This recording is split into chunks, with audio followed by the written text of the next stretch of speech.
श्री राम जय जय राम। बोलो श्री राम जय जय श्री राम जय जय राम। श्री राम जय जय राम। श्री राम जय जय राम। श्री राम जय जय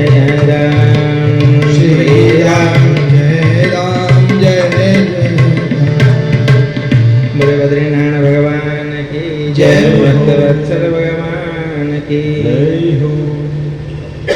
तो लौकिक कथा के माध्यम से देखते हैं तो ब्राह्मण देवता ने कहा किम ब्रवीमिर्षे दुःखं पूर्व पापे न संचितं मदीया पूर्वजास्तोयं कब उष्णं मुहुभुञ्जते। कब उष्णं मुहुभुञ्जते। उष्ण को भुंजते मतलब पान करते हैं, इसलिए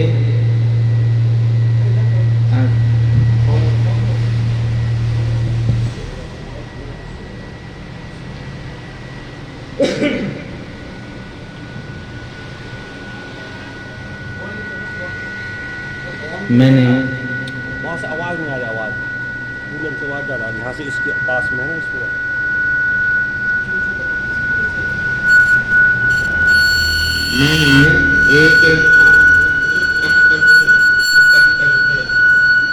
बद्रीनाथ भगवान की जय। भक्तवत्सल भगवान की जय।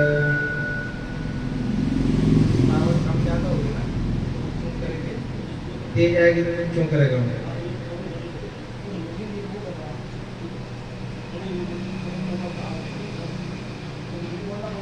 बोले बद्रीनाथ भगवान की। भक्तवत्सल भगवान की जय। पितृदेवताओं की जय। जय हो। हाँ, तेज करने से जो लाइट पावर आएगा तो कम ज़्यादा होते रहते तो वो क्यों करेगा फिर। कि मैंने एक गाय पाल रखी है।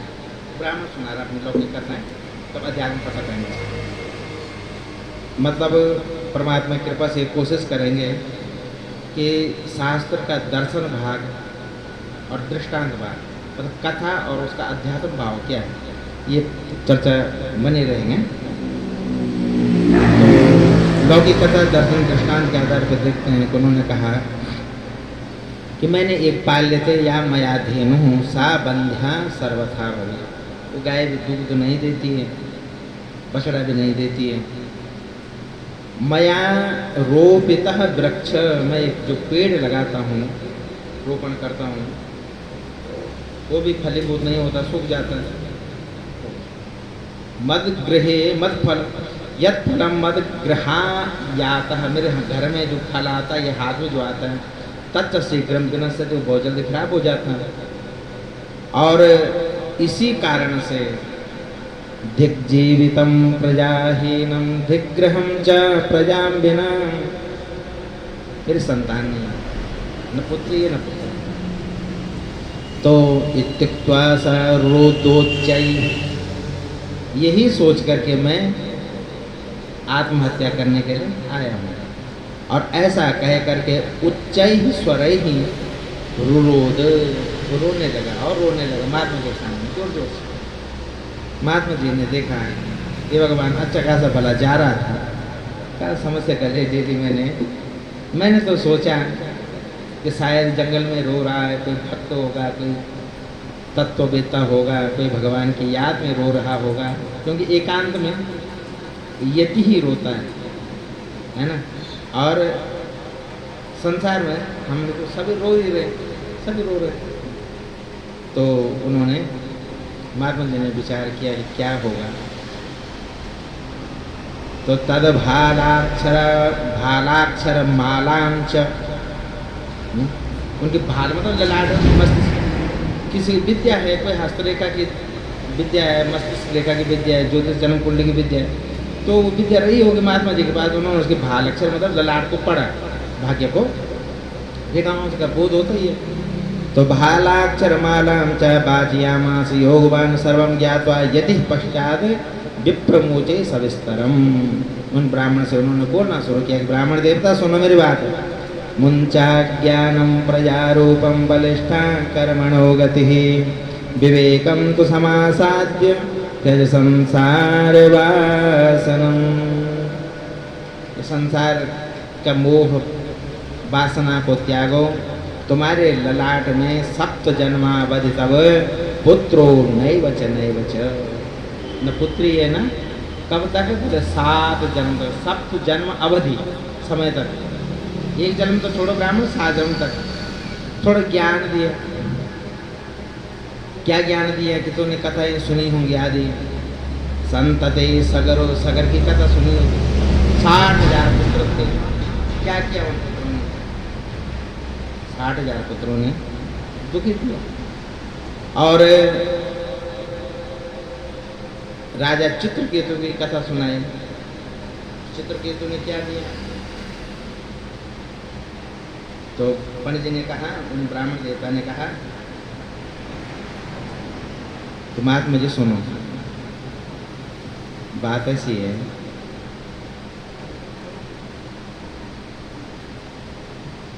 ज्ञान ध्यान वाली बात तो मैं खुद ही करता हूँ। मैं भी शास्त्री हूँ से। पंडित जी कह रहे महात्मा मुझे ज्ञान नहीं चाहिए।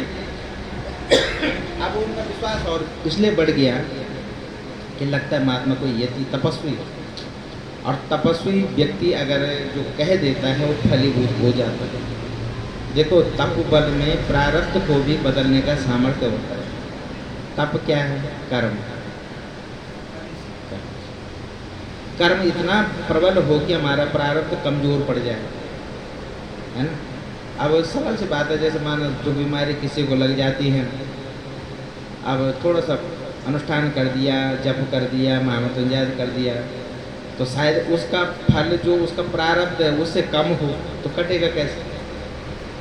प्रबल इतना प्रारब्ध से पुरुषार्थ इतना प्रबल हो जाए कि उसको दबा दे, उसको दबा दे। ये होता है, पक्की बात है ना। अब प्रारब्ध है हमारा 100 डिग्री का, पुरुषार्थ हमारा 10 डिग्री का, तो 90 डिग्री तो वही भारी है ना। फिर भी कटेगा तो जरूर 10 पर, कितना 10% ही कटेगा, है ना। तो इसमें उदाहरण एक नहीं अनेकों हैं। मार्कंडेय जी ने अपना अल्पायु को प्रारब्ध को बदल दिया। बोले बद्रीनारायण भगवान की, भक्तवत्सल भगवान की, त्रिदेवताओं की जय। तो मुंचा ज्ञानम प्रजारूपम बलिष्ठा कर्मणो गते विवेकम तो समासाद्य त्यज संसार वासनम। संसार की वासनाओं का त्याग करके कर्म की गति का आश्रय लेकर के और सत्य को स्वीकार करो। बोले महात्मा जी मुझे ज्ञान नहीं, पुत्र चाहिए, संतान चाहिए। विवेकेन भवेत् किम में, ऐसा विचार करके मेरा क्या हो, विचार करके मेरा क्या हो। पुत्रम देहि बलादपि नो चेत् त्यजाम्यहं प्राणाः तदग्रे शोकमूर्छितः। न तो मैं अभी तुम्हारे सामने प्राणों का त्याग करता हूँ। बड़ी बला माथे लगी, ऊपर से कह भी दिया कि मैं तो आया था मरने के ही लिए। पंडित जी कह रहे हैं और अब तुम्हारे सामने मरूंगा तुम भी विपर माथे लगेगी। या तो मुझे पुत्र दो, क्योंकि समझ गए ना पंडित जी कि ये साधक है, तपस्वी है, उच्च कोटि का। तो उन्होंने विचार किया, बहुत कुछ समझाया, समझ में नहीं आया। तो महात्मा जी ने कहा कि देखो पंडित जी ऐसी है बात, ऐसी है कि तस्याग्रहं समालोक्य फलमेकं सदत्तवान्। उन्होंने फल को दिया और कहा इदं भक्ष्य पत्न्या त्वं तथा पुत्रो भविष्यति। उस फल को तुम्हारी पत्नी भक्षण करेगी तो अवश्य तुम्हारा पुत्र होगा। अब कथा प्रसिद्ध है। घर आए, प्रसन्न होकर के महात्मा जी के चरणों में प्रणाम किया। देखो इसका एक लौकिक अर्थ ये भी बताते हैं विद्वान लोग, संत महात्मा, कि महात्मा जी ने अपना शरीर त्याग दिया और सूक्ष्म रूप से अपनी आत्मा को, इस जीव को उस फल में रख दिया और उसी फल के रूप में गोकर्ण जी महाराज, मतलब वही महात्मा प्रकट हुए, है ना। हाँ, मतलब शास्त्र में तो नहीं लिखा हुआ, या होगा कहीं, पर हमने विद्वानों से सुना है। तो उन्होंने फल दिया, फल लेकर के महात्मा जी को, पंडित जी महाराज घर आए, और जब पंडित जी घर आए तो घर में कौन थी? वो संशय आत्मिका बुद्धि, जो हर बात पर संशय करती है, और संशय करने वाला संशय आत्मा विनश्यति, गीता में। जो ऐसा स्वभाव का व्यक्ति होता है वह कभी परमार्थ के मार्ग पर नहीं चल सकता, वो परमार्थ के और संसार के मार्ग में नहीं चलता है। जो इस तरह का कुटिल व्यक्ति जो होता है, मतलब टेढ़ी बुद्धि वाला, संशय करने वाला, वो परमार्थ के तो छोड़ो, संसार के लिए भी वो हानिकारक है। तो घर आए, फल दिया, अब वो तो होती कुटिल धुंधली माता तो उसने विचार किया, पंडित जी ने सब कुछ उनसे बताया। तो सबसे पहले बुद्धि में यही विचार आया होगा, सबसे बड़ी बात ये कि भाई तुम्हारे सामने कौन खड़ा है? पति है ना। तो पति ही वो धर्म ही, वो सिद्धांत ही क्या है जिस पे तुम संदेह कर रही हो? क्या पति पर संदेह करना चाहिए? परिणाम क्या हुआ तुम बताए? संदेह किया तो परिणाम क्या हुआ? इसका मतलब समझने की बात है ना। ये तो शास्त्र का ज्ञान है। गुरु पर क्या संदेह करने का औचित्य है? पिता पर या माता पर संदेह करने का कोई औचित्य है? वो जो भी करेंगे हमारे कल्याण ही उसमें होगा, ये बात है ना। बोले बद्रीनारायण भगवान की। तो उसने अपनी बुद्धि को जगाए। कौन सी बुद्धि? वो कुटिल बुद्धि, और तरह तरह के उल्टे उल्टे विचार करने लगे। थोड़ा सा उन विचारों को सुन।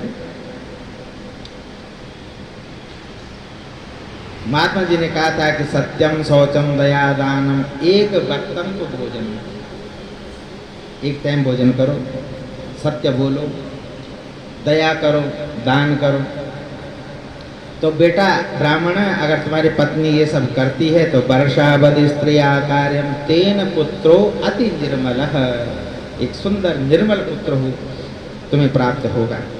तो उन्होंने अपने धर्मपत्नी से कहा कि भाई इस प्रकार तुमको ये व्रत करना है, और महात्मा जी ने ये फल दिया, तुम इस फल को खा लो। तो तरुणी कुटिला तस्य सख्यक ग्रहीचरुरोधः अहो चिंता ममोत्पन्ना फलम नाहम च भक्षै। इस फल को मैं नहीं खाऊंगी, क्योंकि वो कुटिल थी। उसने विचार किया, न जाने क्या जादू टोना करके लिया है। महात्मा का नाम लिया तो जादू टोना ही है, भाव आया। और अब उसकी बुद्धि का विचार देखो। फल भक्षेण गर्भस्याद गर्भेणोदर वृद्धिद, फल खाऊंगी, पेट बढ़ेगा, चलने में दिक्कत होगी, बोलने में दिक्कत होगी, लालने पालने दुखम, जन्म देने में जो कष्ट होगा, फिर उस जन्म हो गया तो फिर पालन करने में कष्ट होगा, तरह तरह के कष्ट। तो उसका अंतिम निर्णय क्या हुआ कि बंध्या वा विधवा नारी सुखिनी चेत में मति, संतान हो ही ना, या बंध्या हो या पति मर जाए, विधवा हो जाए। तो मेरी दृष्टि में ऐसी स्त्री ही सुखी है, मैं इस दुख में पड़ने वालों में नहीं हूँ। उसने फल नहीं। अब देखो, एकदा भगनी तस्या तद्गृहं स्वेच्छया गता तदग्रे कथितं सर्वं चिन्तयेयं महती में। दैव योग देखो, परमात्मा की माया देखो, विधि का विधान। दैव योग से उसकी बहन वहाँ आई और उसने सारा कुछ अपनी बहन से बोले बद्रीनारायण भगवान की। अच्छा देखो, और भी अगर लौकिक संसारिक बात करें तो बुरा न मानना। जिस घर में ना बहन का माँ का ज़्यादा इंटरफेयर होता है ना, वो घर बसते नहीं, मान जाओ, शास्त्र का सिद्धांत है। उस घर में ये तलाक मतलब झगड़े मतलब बने रहते हैं, तलाक तक स्थिति जाते हैं ना, तभी जाते जब माँ और बहन ज़्यादा इंटरफेयर करते। तो वहाँ क्या लिखा हो, एकदा भगनी, भगनी मतलब बहन, उसकी बहन आई और उसने अपनी सारी कुछ व्यथा पड़ोसी से बता दो चलेगा, दुश्मन से बता दो चलेगा, और जो छोटी छोटी बातें सब मायके बताने वाली जो लड़कियां या वो हैं, वहाँ क्लेश के अलावा कुछ नहीं होता। पक्की बात है, लोगों को बुरा भी लगता है समझ, लेकिन सिद्धांत ये है, सच्चाई ये है।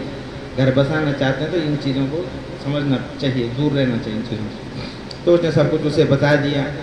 और देखो लिखा हुआ तो नहीं है, अब विचार करो कि उसने उसको सलाह दी कि देखो ऐसा करो, बच्चा तो मैं दे दूंगी तुम्हें, हमारे यहाँ बहुत है, बच्चा मैं दे दूंगी, तुम ये फल गाय को खिला दो, परीक्षा भी हो जाएगी कि सच्ची बात है कि झूठी बात है, इस फल को खा के पुत्र होता है कि नहीं होता। ऐसी सलाह उसने क्यों दी? वो ये भी तो कह मानो ऐसा क्यों नहीं कहा उसने कि बहन कुछ नहीं होता है, खा लो, अच्छी बात है, तो थोड़े कष्ट में बहुत ज़्यादा सुख मिल रहा हो तो करना चाहिए काम, है ना। 7 महीने का कष्ट होगा, परमात्मा की कृपा से जो भी होगा, जैसे भी होगा, आज्ञाकारी पुत्र होगा, सेवा करने वाला होगा, तुम्हारा नाम का कमाएगा वो, तो अच्छी सलाह उसने नहीं दी। तो इसका मतलब क्या है? तो बुद्धि से विद्वानों ने विचार किया, लगता है उसके पास थे पुत्र बहुत ज़्यादा, 1-2 साल में कोई जाता होगा पुत्र जो भी था, तो और आय का साधन रहा होगा कम, कमाए धमाए का, तो उसकी नज़र थी बहन की संपत्ति थी, और बहन उसकी मानती थी, पति की तो मानती नहीं थी, तो उसकी संपत्ति पंडित जी ठीक ठाक थे ना, और उसकी सच्चाई है देखो, इसलिए उसने उसको सही सलाह नहीं दी, क्योंकि महीने में बहन से ले जाती रहती थी, को माल चाल बहन में ठगती रहती थी, पर उसको इतनी बुद्धि नहीं, अकल नहीं थी कि वास्तव में मेरा हित कहाँ है, मेरा भलाई कहाँ है, मेरा मंगल कहाँ है। तो उसने उसको उल्टी सलाह दी, बेटा मैं दे दूंगी, बेटा मेरा रहेगा तो कब्जा भी हो जाएगा फिर धीरे धीरे। उद्देश्य केवल धन पे नजर थी, पंडित जी के पास तो धन संपत्ति होनी थी,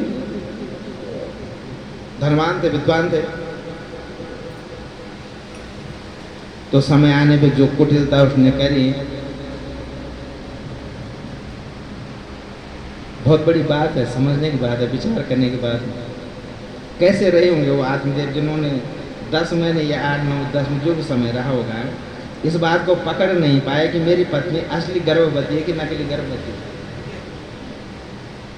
विचार करो ना। और उससे भी ज्यादा विशेष दर्शन पता किसका होता है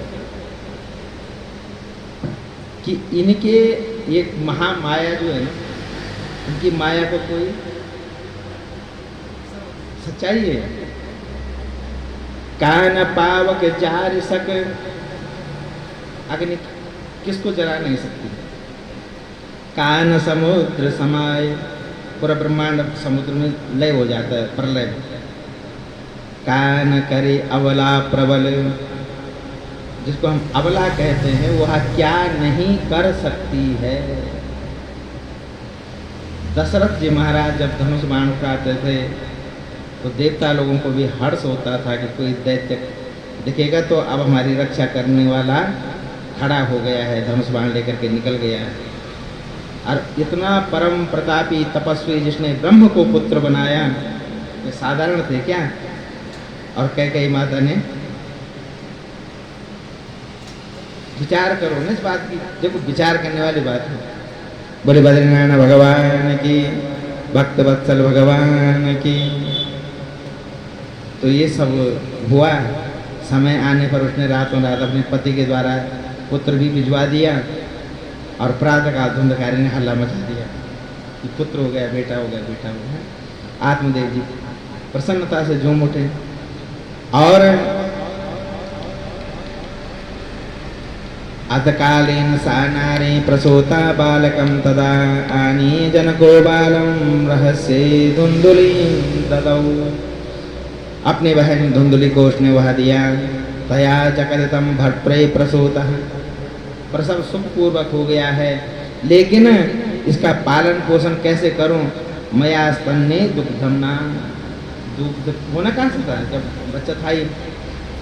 तो उसने सारी भाई माला तो बना रखी थी, तो उसने सब कुछ बताया दिया कि मैंने सुना कि देखो मेरे बहन का पुत्र हुआ है, वो पुत्र मर गया। शुरुआती में देखो ना कैसे कैसे शब्द बोले जा रहे हैं, कैसा कैसा जाल बिछाए जा रहे हैं। तो उसकी यहाँ पुत्र नहीं, ऐसा करो तुम थोड़ा बहुत खर्च बढ़ देते रहे ना, और वो तुम्हारे बच्चे का पालन पोषण करने के लिए मेरी बहन आती जाती, जिसका बच्चा था असली बच्चा, अब उसको दूध तो होना ही था, तुम्हारे बच्चे को दुग्ध पान कराने के लिए आती जाती रहेगी। तो पतिना कृतम सर्वम पुत्र रक्षण हेतवे, आत्मदेव जी ने वह सब किया पुत्र की रक्षा के लिए। और त्रिमासे निर्गते चात साधेनु सुसुवेर्वकम सर्वांग सुंदरम दिव्यम निर्मलम कनक प्रभम। 3 महीने में एक सुंदर गाय ने दिव्य बालक को जन्म दिया, जो स्वयं वो महात्मा जी ही जो प्रकट हुए। ठीक है, सर्वांग सुंदरम दिव्यम निर्मलम। अब कैसे बोले? कनक सुवर्ण के समान चमचमाता हुआ देह। आत्मदेव जी प्रसन्नता से झूम उठे, नामकरण संस्कार किया। धुंधली के पुत्र का नाम हुआ, और जो गाय का पुत्र था उनका नाम हुआ। गौ माता के समान कान थे, गौ कर्ण नाम पड़ा। पूरा शरीर मनुष्य की तरह था, बाकी केवल कान ही कान। तो कियत कालेन तौ जातौ, वो दोनों बालक जो हैं कुछ समय पश्चात बड़े हुए। तो गोकर्ण पंडितो ज्ञानी और धुंधकारी महाखल। धुंधकारी जो है तो बड़ा दुष्ट दुराचारी हुआ।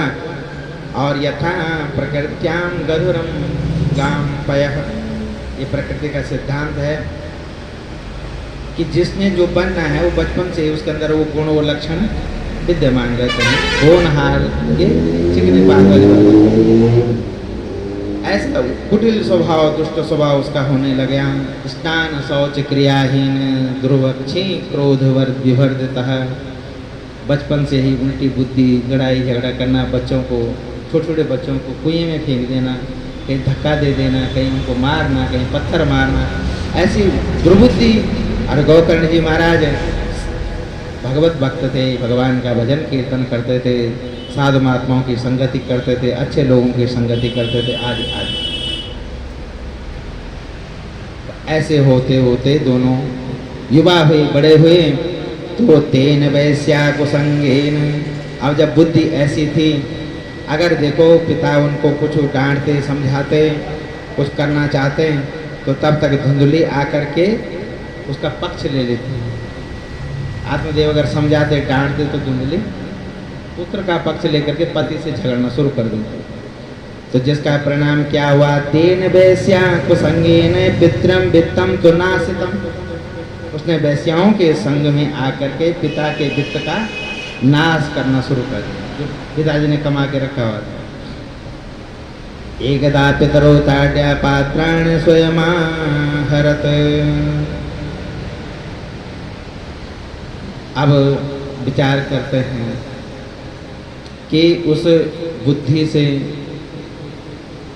और आत्मा इससे जब संबंध बनता है तो इच्छा प्रकट होती है। ठीक है, और वो इच्छाएं लिखा हुआ है 5 पंच पर्ण्या बधोभृतः। 5 वैश्याओं का संग करके उसने अपना सब कुछ नष्ट कर दिया। तो वो इच्छा जो है, हमारी जो इच्छा होती है, वो किसका आश्रय लेती? 5 ज्ञान इंद्रियों का। वो 5 ज्ञान इंद्रियां ही उस जीवात्मा के मार्ग में बाधक हैं। इंद्रियों का फल ही तो बाध्य बनता है, मन बुद्धि चित्त अहंकार। तो इनका आश्रय लेकर के बुद्धि सुख पाना चाहते हो ना, मन संकल्प विकल्प करता है, पाना चाहता है, बुद्धि कहते है चलो करो, ऐसे ही करो, चाहे जो आंखों ने कहा कान आदि आदि करके। तो पिताजी एक दिन विचार करने लगे लौकिक कथा के आधार पे आते हैं तो बाह्य जगत में उन्होंने गलत स्त्रियों का साथ आरंभ कर दिया। तो पिताजी को बड़ा दुख हुआ। क्वतिष्ठामि क्व गच्छामि को मे दुखम व्यपोहयेत प्राणास्तजामि दुखेन हा कष्टम मम संस्तुतः। मैं कहाँ जाऊँ, क्या करूँ, क्या न करूँ, ऐसा विचार कर रहे थे आपस में, अपने आप में, अकेले में। तो उसने क्या क्या बोले, एकदा पितरौ ताड्य। पिता पितर दो शब्द, दो वचन, मतलब माँ भी और पिता भी, दोनों को। ताड्य मतलब मारा। अब जब मारा, किस लिए मारा कि जो कुछ हाथ लगता था वो ले जाता था, भांडे बर्तन भी बेच दी, कीमती कीमती चीज़ें जो थी सारी बेच दी, है ना। तो उनके उस दुष्प्रभाव के कारण अब वो बेचारे एकांत में भगवान का नाम स्मरण करते हुए रो रहे थे। बोले बद्रीनारायण भगवान की, भक्तवत्सल भगवान की जय।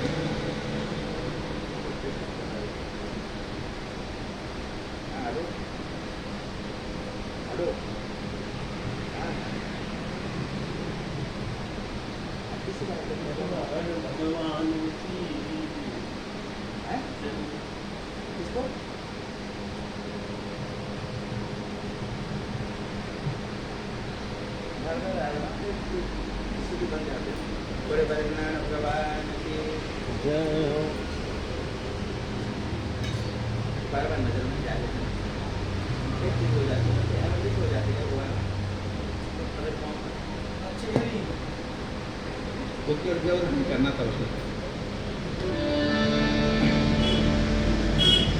बोले बद्रीनारायण भगवान की जय हो। श्री कृष्ण गोविंद हरे मुरारे, हे नाथ नारायण वासुदेव। श्री कृष्ण गोविंद हरे मुरारे, हे नाथ नारायण वासुदेव। हे नाथ नारायण वासुदेव।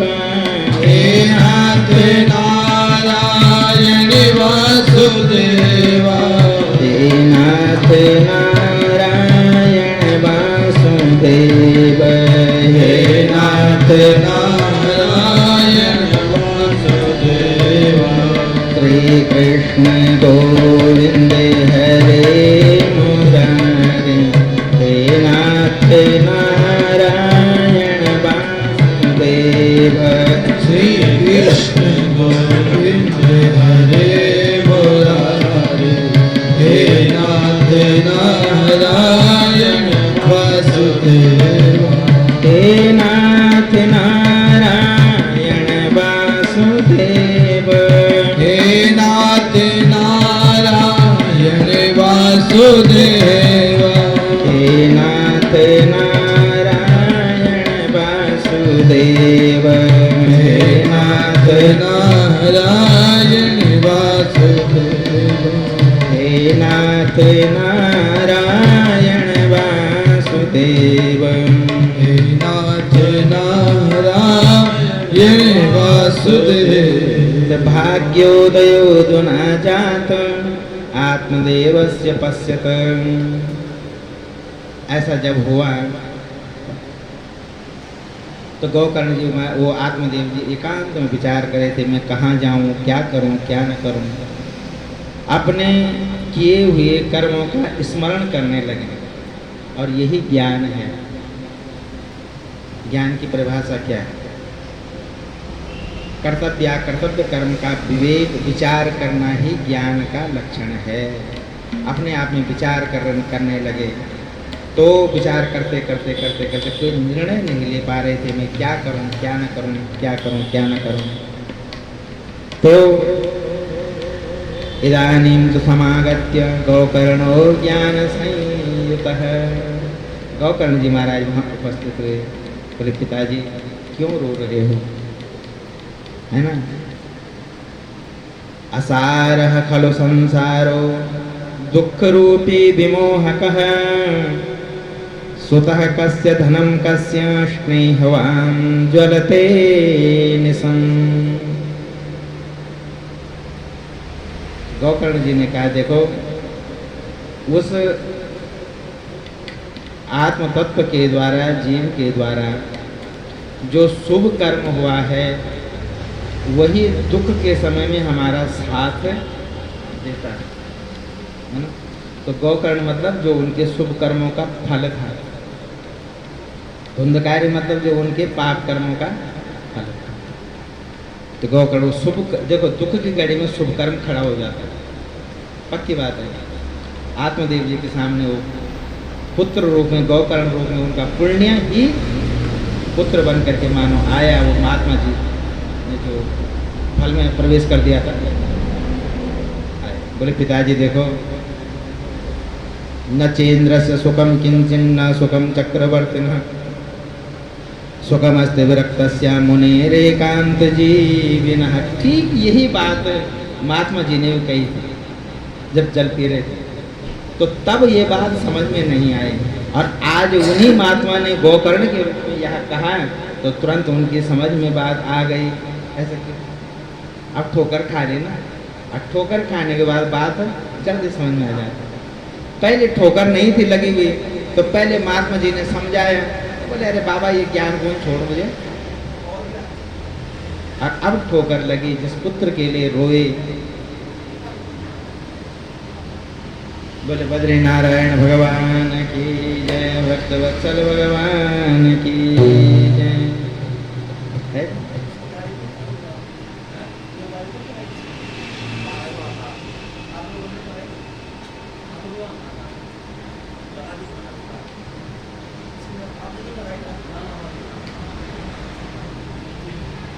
तो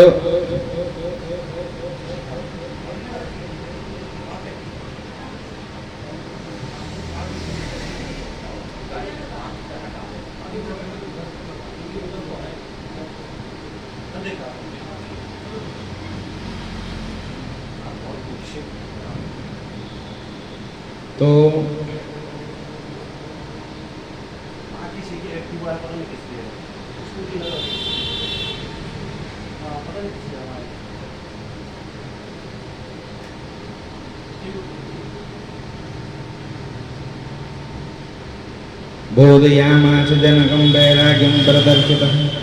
तो यही बात जब उन्होंने महात्मा जी ने कही थी तब समझ में नहीं आई, और उन्हीं महात्मा ने आज गोकर्ण की बन करके जब वही बात कही तो आज समझ में आई। क्यों आई? उस दिन ठोकर नहीं थी लगी हुई, रो उस दिन भी रही थी और रो आज भी रही है। उस दिन रो रहे थे क्यों नहीं हो रहा है, आज रो रहे हैं क्यों? है ना?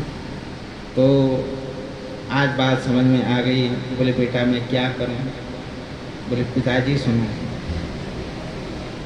स्नेहवान ज्वलते निशम सुतः कस्य धनम कस्य स्नेहवान। एक शब्द बड़ा सुंदर लगा कि जो स्नेहवान है वही जलता है, स्नेहवान ही जलता है। आपने इसमें इतना प्रवेश कर लिया पिताजी, जैसे तेल है ना, तेल को भी स्नेह कहते हैं। जो लिक्विड होता है, चिप जिसको इंग्लिश में लिक्विड कहते हैं, तो उसको स्नेह भी कहते हैं। मतलब जैसे हम सरल भाषा में कहते हैं बड़ा स्नेह है, बड़ा प्रेमी है करके, तो उसमें मतलब आसक्ति युक्त जो है उसको स्नेह कहते हैं,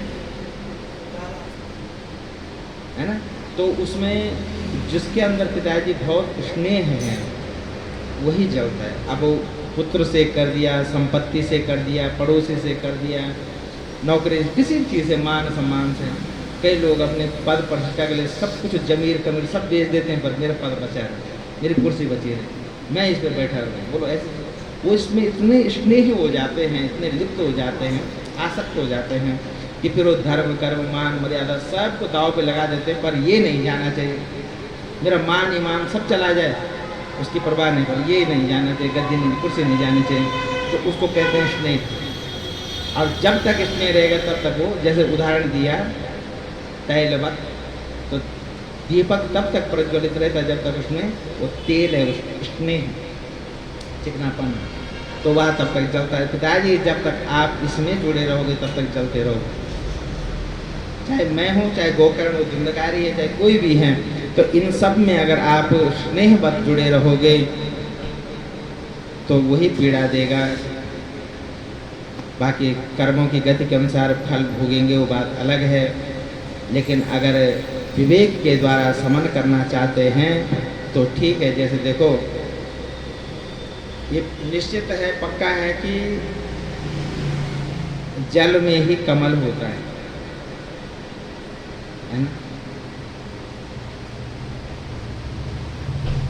बोले भक्तवत्सल भगवान की, बद्रीनारायण भगवान की। जल में ही कमल होता है, लेकिन वह कमल हमेशा जल से अलग संबंध में रहता, अलग बनाए रहता है।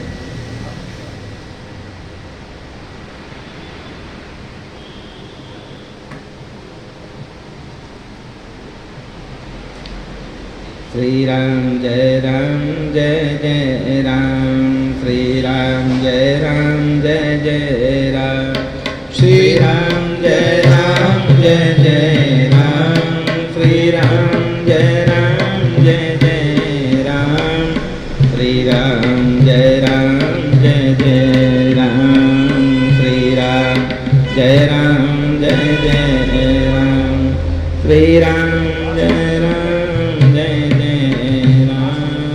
श्री राम जय राम,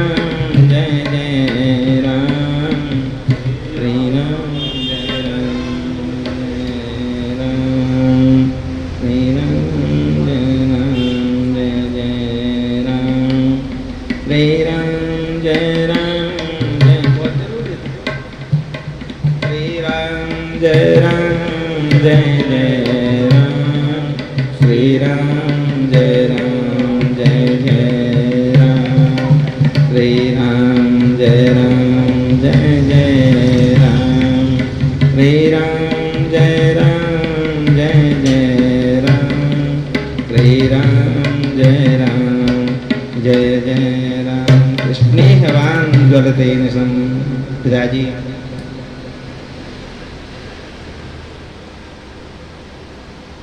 अंधकूपे स्नेहपासे बद्ध पंगुरहं सटः, कर्मणा पतितो नूनम मामुद्धरे दयानिधे। अब गोकर्ण जी के बातों से उनका ज्ञान जगा। देखो, ज्ञान एक बात है, ज्ञान बाहर से नहीं आता, ज्ञान अंदर ही होता है। उसको बाहरी प्रक्रियाओं के द्वारा जगाया जाता है। बहुत बड़ी बात है, लोगों को भले समझ में नहीं आएगी बात। उदाहरण देख लो, कल जैसे फल का दिया, फल आया कहाँ से? पेड़ से। इसका मतलब पेड़ के अंदर फल है। घी आया कहाँ से? दूध से। ज्ञान अंदर ही है, उस ज्ञान को प्रक्रिया के द्वारा प्रकट किया जाता है ना। अब चाहे वर्णमालाओं के द्वारा हो, या सिखाते हैं कि मम्मी बोलो, पिताजी बोलो, ये क्या, छोटे बच्चों को सिखाते हैं ना, तो वो ऐसा नहीं कि जब उन्होंने बताया तब उनको उनके अंदर आया, नहीं, वो ज्ञान उनके अंदर ही था। वो जो सुसुप्त बोलो, ध्रुव जी ने सबसे पहले यही कहा कि प्रभु जी, आपने कृपा पूर्वक मेरे उस सोए हुए ज्ञान को जगाया। जैसे अग्नि करते ना, आग कहाँ है? अग्नि में। तो उसको प्रकट करना है किसके? बोले यंत्र के द्वारा, विधि के द्वारा, कुछ साधन के द्वारा। घी कहाँ है? बोले दूध में। तो प्रकट पैदा करना उस घी को कैसे? बोले यंत्र के द्वारा, विधि के द्वारा, दही बना करके सब प्रक्रिया के द्वारा। तो ऐसे ही उस ज्ञान को प्रकट किया जाता है। जितनी कोई कितना भी बड़ा विद्वान होगा, ज्ञान बाहर नहीं है, ज्ञान अंदर ही है। अब किसका ज्ञान कितना जगता है? अंदर बहुत ज़्यादा ज्ञान पड़ा हुआ जीव है, लेकिन किसका कितना प्रकट हो सकता है? ये कोई ज़रूरी नहीं है ना कि 10 किलो दूध में बराबर घी निकले। किसी गाय भैंस के दूध में ज़्यादा घी होता है, किसी कम होता है। 10 किलो दूध, एक गाय का 10 किलो दूध, दूसरे गाय का 10 किलो, 10-10 किलो। अगर 3-4 गायों का दूध रखा जाए तो 3-4 10-10 किलो में बराबर घी नहीं निकलेगा। चाहे 100 ग्राम निकले, चाहे 200 ग्राम निकले, कम ज़्यादा जरूर होगा। होता नहीं होता? ऐसे ही वो ज्ञान सबका बराबर प्रकट नहीं होता। तो क्लास, जैसे बच्चे क्लास में बैठे हैं, 10 बच्चे हैं, तो 10 बच्चे बराबर थोड़े होते पढ़ने में। कोई बिल्कुल नीचे रह जाता, कोई बहुत ऊपर चला जाता। तो ऐसे ही है, तो जैसे गोकर्ण जी ने ये किया तो आत्मदेव के अंदर जो सुसुप्त ज्ञान था वो जगा। तो बोले बेटा मैं अब क्या करूं, अब तक जो हुआ सो हुआ, अब क्या करूं।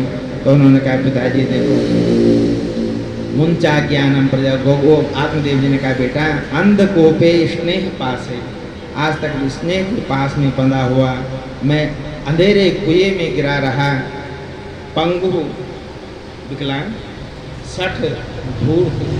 तो इन सब कारणों के मतलब जैसा पंगु व्यक्ति स्वयं बेचारा चल नहीं सकता, उसी प्रकार पुत्र अब मेरा मार्गदर्शन करो, मैं कहाँ चलूँ, क्या करूँ, क्या न करूँ क्या। तो तब गोकर्ण जी ने बड़ा सुंदर ज्ञान उपदेश दिया, जिसको भागवत जी में गोकर्ण गीता कहते हैं। चतुश्लोकी भागवत और द्विश्लोकी भागवत भी है, वो है गोकर्णोपाख्यान में गोकर्ण जी के द्वारा जिस ज्ञान की चर्चा की गई उसी को कहते हैं गोकर्ण गीता या गोकर्ण। वो है 2 श्लोकों में, बड़ी सुंदर है। देहे पिताजी सबसे पहले देखो, देहे स्थिमांस रुद्रे भीमतिम त्यजत्वम् जाया सुताद्यसु सदा ममतां विमुञ्च पश्यानिशं जगदिदं क्षणभङ्गुनिष्ठम् वैराग्यरागरसिको भवभक्तिनिष्ठः। सबसे पहले पिताजी संसार को तो अब अलग, पहले कह दिया अलग हो जाओ, अब संसार से तो अलग हो गए, लेकिन जिसके अंदर बैठा हुआ वह आत्मदेव है। आत्मा किससे बना, बोले 5 ज्ञान इंद्रियाँ, 5 कर्म इंद्रियाँ, 4 अंतःकरण मन बुद्धि चित्त अहंकार, और उसके अंदर बैठा हुआ जीव तत्व प्राण को जीव को एक ही चीज़ है, उसके अंदर बैठा हुआ आत्म तत्व जिसके द्वारा सब चल रहा है। अब ये माइक है, ये डंडा है, ये पंखा है, ये फ्रिज है, ये मशीन है, सब चीज़ बस चलाने वाला करंट एक ही है, सबके अंदर एक ही है। तो ऐसे ही आँख देख रही है तो उसी करंट वो ही, मुंह बोल रहा है तो करंट वो एक ही है, कान सुन रहे हैं, यंत्र अपना अपना काम कर रहे हैं। इसका काम है ध्वनि को बढ़ाना, उसका काम है हवा देना, सब यंत्र अपना अपना काम कर रहे हैं। इसका काम है सुनना, इसका है देखना, इसका सूंघना। तो इस प्रकार ज्ञान इंद्रियों हो, चाहे कर्म इंद्रियों हाथ पाँव उपस्थ आदि, ये सब कर्म इंद्रियाँ अपना अपना काम कर रही हैं। तो जिसके माध्यम से कर रही हैं केवल उसको पकड़ लो पिताजी। बाकी देह में जो स्थिति क्या है, 7 आत्मा है, चर्म रक्त मांस मेधा मज्जा शुक्र मल। तो देहे स्थि मांस रुधिरे मतिम अभिमतिम त्यजत्वम्, जो ये विशेष रूप की मति है पिताजी, इस मति का परित्याग कर। मति क्या, जो वही बात है ना, स्नेहवान, ये तो मति है, ये तो हमारी धारणा है। मतलब उसमें बहुत ज़्यादा है, तो पिताजी पहले उसकी दूरी बनाओ, धीरे धीरे उसका त्याग ही करो। बहुत ऊंची लेवल की बात है, जंगलों में रहने वाले जो संत महात्मा है उनके लिए, हमारे लिए नहीं है। तो पिताजी और जाया सुता परिवार आदि सबकी ममता विमुंच। तो क्या करूं बेटा, छोड़ दिया, उसके बाद क्या करना है, लेट जाना है, बोले नहीं, पश्यानिशं जगदिदं क्षणभंगुनिष्ठम्। एक चीज़ को धारण कर लो बुद्धि में। तो पिताजी ये संसार जो है तो क्या है, क्षणभंगुर है। पश्यानिशं जगद इदम क्षणभंगुर निष्ठम, क्षणभंगुर निष्ठा, ऐसे निष्ठा बना लो। ये क्षणभंगुर है शरीर, वो शरीर ही नहीं है संसार। वास्तव में देखो, जीव तभी जाकर के अनुचित कर्मों में या बहुत कर्मों में प्रेरित होता है जब वो ये भूल जाता है कि एक दिन इसने छूटना है। मुंह से भले हम सब बोलते हैं कि एक दिन मरना है, पक्की बात है, लेकिन अगर वो वास्तव में उसके चित्त में बैठ जाए ना बात, तो फिर वो कभी अधर्म की ओर प्रेरित नहीं होता। मुंह से भले हम बोलते हैं दाओ सब छूट जाएगा, सब छूट जाएगा, गलत बोल रहा हूँ, लेकिन अगर यहाँ चित्त में बैठ गई ना बात, तो वो फिर वास्तव में परमार्थ के अलावा, धर्म के अलावा, भगवान की भक्ति पाठ पूजा के अलावा और कुछ भी करने में उद्यत नहीं होगा। तो पश्यानिशं जगदिदं क्षणभंगुनिष्ठम्। पिताजी ये पक्का मन बना लो केवल मुंह से बोलने की बात नहीं कि संसार क्षणभंगुर है, आज है कल नहीं, तो ऐसे में क्या होगा? बोले वैराग्य बढ़ेगा। वैराग्य राग रसिका भव भक्ति निष्ठ। एकमात्र वैराग्य रस के रसिक बन जाओ।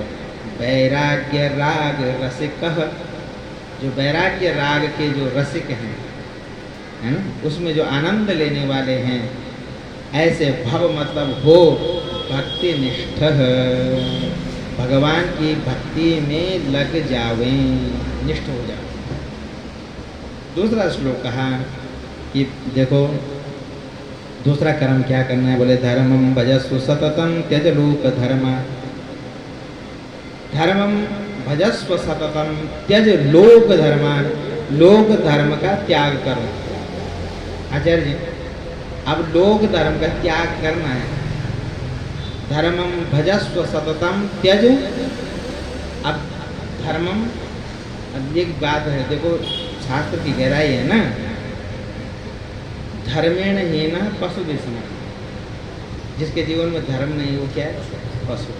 और ये भगवान गोकर्ण जी कह रहे हैं कि त्यज लोक धर्मान, उस लौकिक धर्म का तुम त्याग करो। और भी खुल के अगर समझना है, सर्वधर्मान परित्यज, गीता, सर्वधर्मान परित्यज्य मामेकम शरणम व्रज। तो भगवान कह रहे हैं कि सर्वधर्मान परित्यज्य, धर्म का त्याग करके। अब धर्म का अगर त्याग करना तो पशु हो गया। धर्म के बगैर जीव की गति नहीं है, कल्याण नहीं।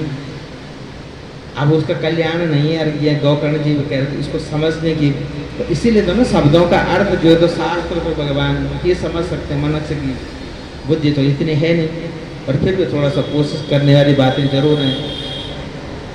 ऐसे शब्दों को तो पकड़ते हैं नास्तिक लोग, जो नास्तिक हैं खूब खाओ पियो मौज करो, ये करो, सब क्या है लिखा हुआ है, सर्वधर्मान परित्यज्य, केवल भगवान का भजन करे। भगवान भजन क्या कर लोगे भगवान का? राम राम क्या जप लोगे जब खान पान शुद्ध नहीं? सरल सी भाषा में एक चीज़ बताऊं, लोग कहते हैं ना मन चंगा, तो सरल सी बात है, और सब चीज़ उसने छोड़ दिया। व्रत जप तप नियम सत्य सदाचार दान पुण्य यज्ञ अनुष्ठान पाठ पूजा मंदिर जाना तीर्थ जाना यज्ञ करना सब छोड़ दिया। अब बोले मन चंगा। अरे भैया, मन चंगा करने के लिए तो पाठ पूजा की जाती है। मन चंगा मतलब प्रसन्न हो, पवित्र हो, निर्मल हो। तो उस मन को निर्मल करने के जो साधन है,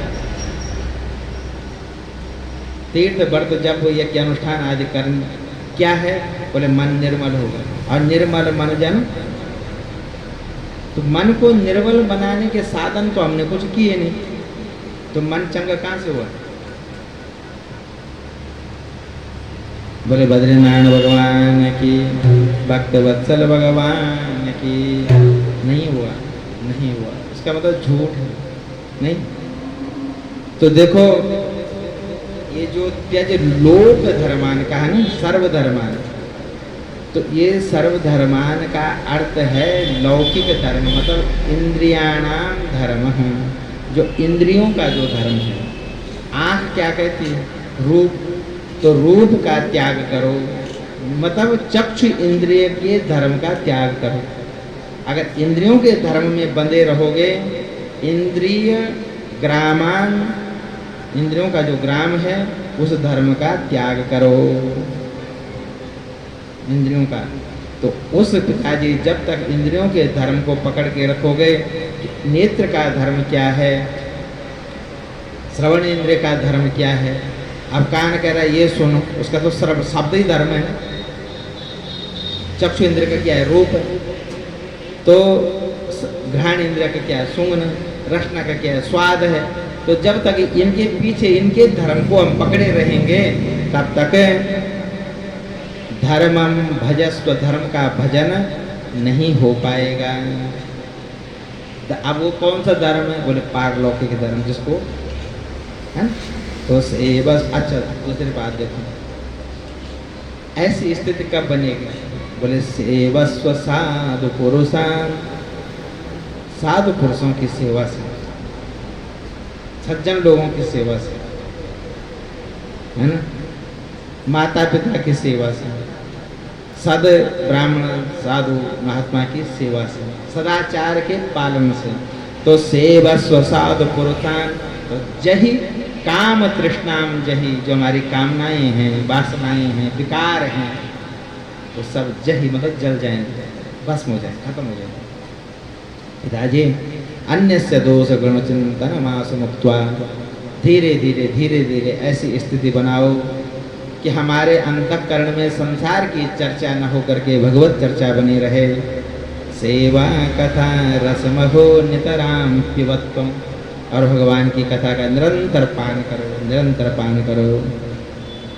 सूत जी महाराज इस प्रसंग को सुना रहे हैं। बोले ऋषियों, पुत्र की वाणी से प्रभावित होकर के आत्मदेव जी ने घर छोड़ दिया और या तो वनम स्थिरमतिर्गत 60 वर्ष, वनम यातः, वन की ओर चले गए। तब भी गए थे और आज भी जा रहे हैं। और श्री कृष्णमापनियतम दशमस्य पाठात, भागवत जी के 10वें स्कंद का नित्य पाठ करते थे और अंत में भगवान की गति को उन्होंने प्राप्त किया। अब देखो आत्मदेव जी चले गए तो पितरुपरते तेन जननी ताड़िता वृषम। अब पिता चले गए तो धुंधकारी ने क्या किया, माँ को कोटा कोट, अब पैसे लाए। अब उसने कहा कि अरे पापी, बाप को भी खा गया, जो कुछ धन संपत्ति सब तूने बर्बाद कर दी ना, तूने छुपा रखा क्या, गड्ढा खोद करके उसमें बैंक में तो था नहीं, आज होता तो खुद अपना अकाउंट नंबर ला, ATM ला, तो उस समय तो उस समय साधन थे, वो तूने गड्ढे में छुपा रखा कहीं, ला। अरे नहीं है पापी, नहीं है ना, ला। क्यों, देखो व्यसन जो है ना, एक चीज और समझ लेनी चाहिए, प्रेम सब को करना चाहिए, संतान ही हो चाहे कोई हो, प्रेम अच्छी बात है, कल्याण का साधन है। लेकिन वो प्रेम जो है तो आसक्ति ना बन जाए, चाहे पुत्र में हो, चाहे पत्नी में हो, चाहे पति में हो, चाहे कहीं भी हो। आसक्ति ऐसी, देखो कई बड़े बड़े धनाढ़ लोगों की स्थिति, बच्चों को इतना धन दे देते हैं कि बाद में उनकी आवश्यकताएं पूरी करनी मुश्किल पड़ जाती है। महाराज जी आप तो देख रहे हैं, बड़े बड़े घरों में जा रहे हैं, ये विडम्बना ज़्यादा है इन लोगों के पास। कारण क्या है कि जब 10 रुपये खर्च करने की उम्र थी तब उसको 1000 रुपये 100 रुपये उसके जेब में थे। जब छोटी सी उम्र में 5-10 रुपये की चॉकलेट ही खर्च करने की वो है, उस समय उसको इतना वो कर दिया, तो जिस दिन वो अपनी युवा अवस्था में आएगा तो उसकी इच्छाएं, उसके जो शौक मिजाज हैं, तो अगर ये घर से पूर्ति नहीं होगी तो क्या करते हैं, है ना। आप यकीन नहीं करोगे, ऋषिकेश में एक आश्रम में कैमरे लगे हुए थे, इतने बड़े करके लोगों ने चोरी कर, बच्चों ने, जैसे आश्रम में जैसे लोग आते हैं, आपने किसी आश्रम में कमरा बना रखे हैं, तो बच्चों ने कहा कि भाई चलो हम भी घुमाते हैं। माँ बाप को पता है कि वो दंडी है, पर फिर भी अब जिद कर दे तो चले आए, बाप का कमरा बना ही रखा है। तो उन्होंने, अब घर से इतना खर्च तो मिला नहीं होगा, अब आज के दिन में व्यसन इतने हो गए, क्या स्मगलिंग पता क्या क्या, मतलब इतने लाखों रुपए जो 1 घंटे में ख़त्म कर सकते हैं, तो कितना पुगाएगा घर वाला आदमी। अगर एक व्यसन में कोई बच्चा पड़ गया तो महाराज असंभव। तो उन्होंने दूसरे होटल के कैमरे उतार करके बेच दिए, इतने बड़े घर के लोग। और तीसरे घर, अब पकड़ने वाली बात है, तो तीसरे घर का या तीसरे होटल उसका जो कैमरा था उसमें वो कैप्चर होने था, उन्होंने सबने लगा रखे लगभग। अब उस छत से आए इस छत में, तो यहाँ से जो उन्होंने 2-4 लगा रखे थे ऊपर, अब कितने का बिका हो गए, क्या 2-4-6 हज़ार। तो अपनी इच्छाओं की पूर्ति, वासनाओं की, व्यसनों की पूर्ति के लिए ना, जब पुलिस केस बना, अरेस्ट हुए, आवाज बात आई, तो जब उनके पिताजी आए उनके पास कि इस केस को तब ने मतलब मीडिया में मत आना देना, वो मत कर देना, तुम जितना पैसा कहोगे ईमानदारी से मैं भरने के लिए तैयार हूँ, पर मेरे नाम की इज्जत रखना। तो किसी कोर्ट का जज विचार करो इस बात, अब उसका बेटा ये कारण क्या है? ये तो माँ, हाँ वही बचपन के ना, तो पिता अगर कुछ कहना भी चाहते तो माँ तक पक्ष लेकर के उसको और बर्बाद कर देते। अब 10 रुपये की उसकी उम्र है या वो स्थिति है, उसको इतना अधिक पोषण भी मत करो कि जो प्रेम अच्छी बात है, प्यार करना अच्छी बात, सब अपने बच्चों से, गरीब भी करता है, हमें सबको करना चाहिए, करते सभी करते हैं, पर उसकी ऐसी आदत न बन जाए कि वही आदत कल हमारे लिए। तब तो धुंधले ने डर डर के आत्मदेव से अपनी छाती में ले जाएगा, करेगा, वो करेगा, है बच्चों को देता नहीं है, तू तो मरा ऐसा, मैं भी मरे तेरे साथ ऐसे, कम से कम बच्चों को तो खाने दे, ऐसे तो बोलोगे ना, बोलते हैं ना सब कई लोग है ना। तो आत्मदेव बेचारे, अब देखो वही उसने जितने स्कीम, अब व्यसन बैठे ना, पहले माना 2 रुपये सिगरेट पीता था तो 100 रुपये दारू पीना शुरू किया, अब उससे भी इतने खतरनाक खतरनाक वो हैं, वो ड्रग्स पता नहीं क्या हैं, कि जो हजारों लाखों में मिलते हैं थोड़े थोड़े से, है ना, इतने खतरनाक व्यसन। तो कितना पकाएगा कोई, चाहे कोई कैसे कितना भी 2 नंबर ही होगा, फिर भी वो रोल करना चाहेगा इन बातों को, तो वो स्थिति बन गई उसके, तुम अब वो युवा बन गया, जवान हो गया, तो अब मानेगा वो किसी। किसान लोग बैलों को तैयार करते थे, और जब वो छोटे छोटे बच्चे होते तभी तैयार होते थे, जब वो साढ़ू बड़े हो जाएंगे तो जोत पाएंगे खेत, कोई तब उनको सिखाना चाहेगा हल जोतना, तो जोत कोई सिखा सकता है उनको? कभी नहीं सिखा। इसलिए संस्कार सभी जानते हैं, यन्नवे भाजने लग्न, जब तक घड़ा कच्चा होता है, जो मर्जी उसमें चित्रकला कच्चे घड़े में, और वही घड़ा जब पक जाता तो बोलो चित्रकला होगी उसमें? कलर से अगर किया भी तो कलर मिट जाएगा वो, पर उस घड़े में चित्रकला नहीं हो सकती, रंग चढ़ाया जा सकता है उसमें। तो बाद के जो संस्कार हैं वो उसी रंग की तरह है, जिसके मूल संस्कार हैं वो हर स्थिति में नम्र ही रहेगा, और जो थोड़ा सा ये कि लोक लाज दिखाने के लिए, वो करने के लिए जी जी जी, या थोड़ा सा टेढ़ी बात होगी तो एकदम तोतड़ा के उतर जाएगा। ये इसका मतलब वो जी जी जो था वो चढ़ा हुआ रंग था, वो संस्कार है। एक व्यक्ति एक ही थोड़ी देर के लिए व्यवहार में जैसे गुरुजी गुरुजी गुरुजी गुरुजी, और थोड़ा सा कोई बात हुई तो फिर एकदम होता कि नहीं होता? इसका मतलब उसका वो जो गुरुजी गुरुजी शब्द था वो उसका संस्कार नहीं था, उसका चढ़ा हुआ रंग था, यह दिखावट के भाई मैं भी बनावटी था, मैं भी सज्जन हूँ, ये मैं भी अच्छी भाषा बोलने वालों में हूँ। तो इसीलिए उन्होंने यहाँ पे इस चीज़ का संकेत होता है। जब धुंधले ने कहा कि सब कुछ तो बेटा तूने सब कुछ बर्बाद कर दिया, पिता को भी कर दिया, गोकर्ण जी ने पिता की मृत्यु देखी, यहाँ रहना उचित नहीं, गोकर्ण भी चले गए। गोकर्ण तीर्थ यात्रा के चले गए, माँ को मारा। अब देखो मारा उसने पिता को भी और माँ को भी, तो माँ ने क्या किया? आत्महत्या। और पिता ने क्या किया? आत्मोद्धार। ठीक है, एक ने आत्महत्या करी और एक ने आत्मोद्धार किया। अब यही समझने की बात है कि आत्महत्या कौन करता है और आत्मोद्धार कौन करता है। जिसके जीवन में शास्त्र ज्ञान है, धर्म मान मर्यादा है, वो व्यक्ति आत्मोद्धार करेगा, और जिसका जीवन में कुटिल छल कपट दंभ पाखंड झूठ फरेब होगा वो आत्महत्या ही। आत्महत्या केवल सोसाइटी करना नहीं है, माना उसकी आत्महत्या मतलब अधोगति होती है, और जिस व्यक्ति का जीवन शास्त्र सम्मत है, सदाचार युक्त है, उसका ऊर्ध्वगति होती है। सरल सी ये बात है। आत्मदेव जी के जीवन में जो शास्त्र ज्ञान था, सच्चाई थी, धर्म आदि कर्म जो थे, उसका परिणाम हुआ कि उनकी सदगति। और धुंधले के जीवन में जो सबसे बड़ी बात है किया, चलो औरों के साथ किया तो 2 नंबर 4 नंबर 10 नंबर का होगा, और खास पति के साथ करे तो 1 नंबर की होगी ना, इसी बहुत बड़ी बात है ना। हाँ, तो उस पाप के फलस्वरूप, उन कर्मों के फलस्वरूप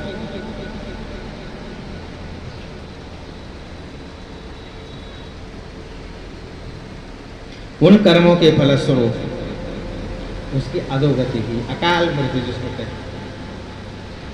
सरल सी बात है कि ऐसी जीव की गति नहीं होती। अकाल मृत्यु मतलब सुसाइड करना, जो दिया ना उन्होंने, आत्महत्या करनी, तो उसका मतलब ये है कि ऐसे व्यक्ति की सदगति नहीं होती है। जो हाँ दुर्गति होती है, जो धुंधली जैसा होता है और जो आत्मदेव जैसा होता है, बस यही सीखने की बात है। शास्त्र कथा से यही हमें जानना है, यही अपना को अपनाना है। तो अब घर हो गया खाली, ठीक है। तो यतस्ततश्च संहृत्य वित्तं भीष्म पुनर्गतः ताभ्यो यच्छत् सुवस्त्राणि भूषणानि कियन्ति च।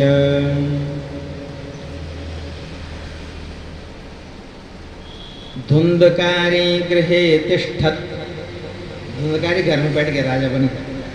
अब डर तो किसी का था नहीं, लोक लाज शर्म तो सब बेच के खा गया पहले छोटे में, अब क्या डरना उसने, अब क्या करना है। तो पंचपण्य बदो बदो प्रतः है ना, कोई 5 कुटिलाओं को लेकर के घर में ही, जिस घर में वेद पाठ होता था, शास्त्र की कथाएं होती थी, आज वहाँ व्यभिचार हो रहा है, मदिरापान हो रहा है, दुष्कर्म हो रहा है। क्या समय समय की गति।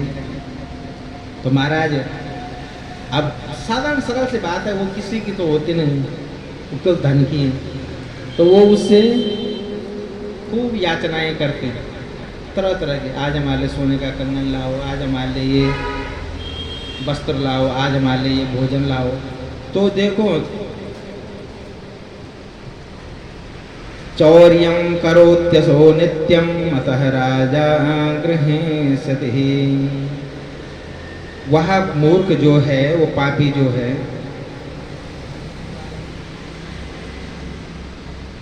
वो सब कर्म करता उनकी प्रसन्नता के लिए,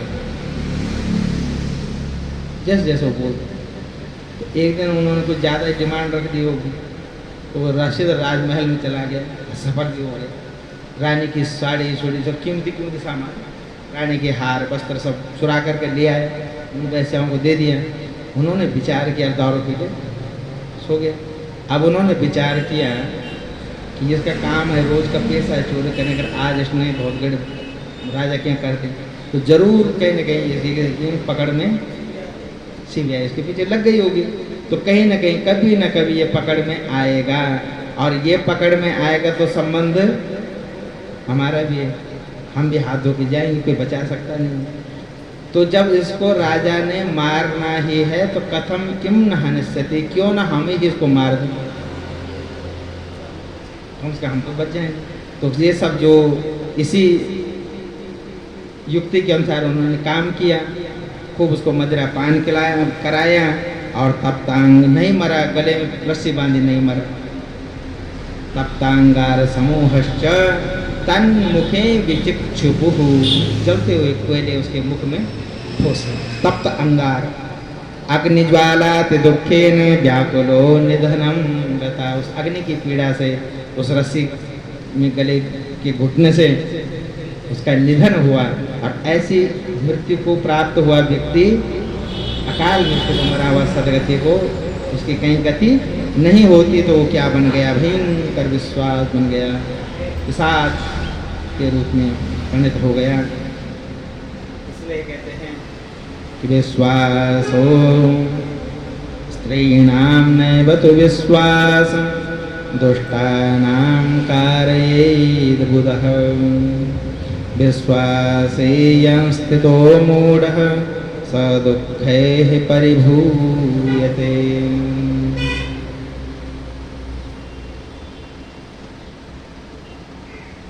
ऐसे कुटिल आत्माओं पर, कुटिल जनों पर, कुटिल क्रियाओं पर कभी भी विश्वास नहीं करना चाहिए। जो इन पर विश्वास करता है, क्यों कि सुधामयं बचो यासां कामिनां रसवर्धनं हृदयं क्षुरधाराभां प्रियं को नाम भासितः। एक चीज को बोले आत्म कल्याणी को समझ लेना चाहिए। हृदय न सुधामयम वचः, वाणी कैसी है? बहुत मीठी। और हृदय में क्या है? छुरी, है ना? तो उसका मतलब आत्म कल्याणी को चाहे कि स्त्री नाम नैव तो विश्वासम, ऐसे स्वेच्छाचारी स्त्रियों पर विश्वास नहीं करना चाहिए। अगर अपना कोई कल्याण चाहता है तो, और गर्त में जाना चाहता है तो करना। क्यों कि इनका मकसद, इनका उद्देश्य केवल केवल धन का हरण करना है ना? और आज का संसार में, समाज में क्या नहीं हो रहा है, ये सब आप आज के परिवेश में इस सूत्र को समझना बहुत जरूरी है। चाहे कहीं नौकरी व्यवसाय में हो, पैसे में हो, समाज में हो, सब कोई बोलने की बात तो है ही नहीं, है ना? ऐसी स्थिति समाज में बहुत प्रबल रूप से बढ़ रही है। लेकिन सब नहीं होते हैं, ये बात भी पक्की है।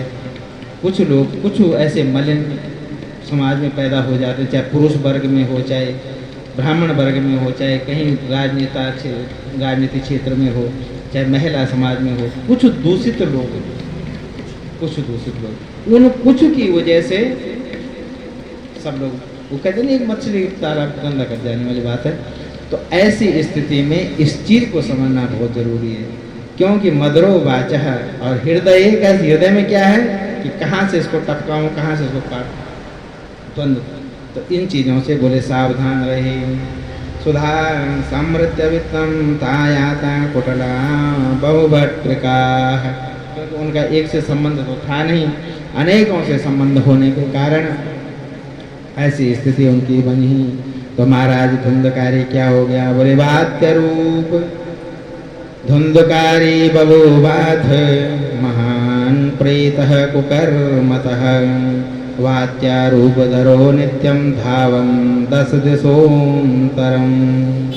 भयंकर प्रेत बन गया, शरीर भी धारण करने को नहीं मिला। वायु रूप में, वात्य रूप, वायु के रूप में, हवा के रूप में रहता है। और धावन, हवा चलते रहते हैं, हवा रुकते ठहरते हैं। धावन 10 दिशोंतरम, तो 24 घंटे दौड़ ही रहा है। हवा तो रुक नहीं सकती ना, क्या सिर्फ नहीं हो सकती। तो इसलिए वो भटकती आत्मा बन गया है। तो अनाथम तम विदित्वैव,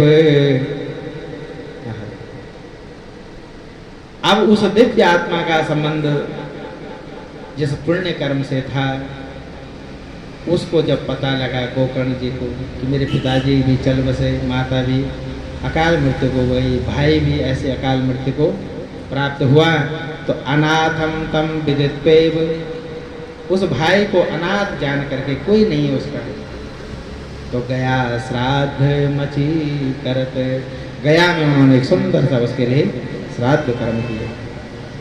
और इतना ही नहीं, यस्मिन् तीर्थे तो संयाते तत्र श्राद्धमवर्तयत, जिस भी तीर्थ में वो जाते वहाँ पर वो उनके लिए जल तर्पण, तेल तर्पण, जो भी उनसे बनता कुछ न कुछ कर्म करते रहना चाहिए। इसका मतलब ये है। कुछ लोग देखो ये कहते हैं ना कि गया श्राद्ध के बाद बोले करने की जरूरत नहीं, बस करना चाहिए। क्यों? शास्त्र भी कह रहा है करना चाहिए। तो ठीक है, आपने सब कुछ कर दिया, खिला दिया, पिला दिया मुझे, लेकिन है ना, करके उसका कल्याण ही है, हित ही है, ऐसा नहीं, छोड़ना नहीं।